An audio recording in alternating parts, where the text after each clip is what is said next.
നിസ്തുലമായ സ്വന്തം ശരീരത്തെയും തനിക്ക് നൽകപ്പെട്ട അത്യത്ഭുതകരമായ സവിശേഷതകളെയും പറ്റി ചിന്തിച്ചാൽ, ജൈവലോകത്തെ ഉൽപാദകരായ സസ്യങ്ങളെയും ആഹാര നിർമ്മിതിക്ക് വേണ്ടിയുള്ള സസ്യശരീരത്തിലെ അനുകൂലനങ്ങളെയും കുറിച്ച് പഠിച്ചാൽ, കരയുടെ ഇരട്ടി വരുന്ന സമുദ്രത്തിലെ ജൈവ വൈവിധ്യത്തെയും ആഴിയിലും ആഴത്തിലും ജീവിക്കുവാനായി അവയ്ക്കു നൽകിയ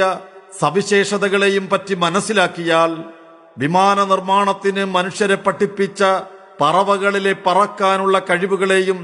അവ സംവിധാനിച്ച രീതിയെയും കുറിച്ച് അറിയാൻ ശ്രമിച്ചാൽ,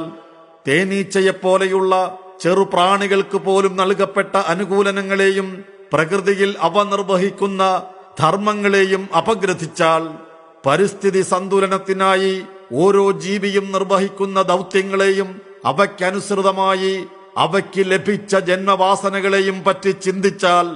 ജൈവലോകത്ത് നിലനിൽക്കുന്ന പാരസ്പര്യത്തെയും പ്രസ്തുത പാരസ്പര്യം വഴി നിലനിൽക്കുന്ന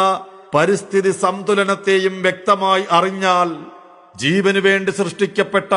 ഒരേയൊരു ഭൂമിയെയും അതിനു വേണ്ടി മാത്രമായി നൽകപ്പെട്ട സവിശേഷതകളെയും അപഗ്രഥിക്കാൻ സന്നദ്ധമായാൽ, അറിയുന്തോറും അറിയാത്തതാണ് കൂടുതലെന്ന് ബോധ്യപ്പെടുത്തുന്ന പ്രപഞ്ചത്തെയും മനുഷ്യബുദ്ധിക്ക് ചെന്നെത്താനാകാത്ത പ്രഹേളികയായി പ്രപഞ്ചം തുടരുമെന്ന അത്ഭുതം പ്രസ്താവിക്കുന്ന പ്രപഞ്ച പഠന സിദ്ധാന്തങ്ങളെയും മനസ്സിലാക്കാൻ ശ്രമിച്ചാൽ, ആർക്കാണ് ഈ മഹാസംവിധാനങ്ങൾക്കെല്ലാം പിന്നിലുള്ള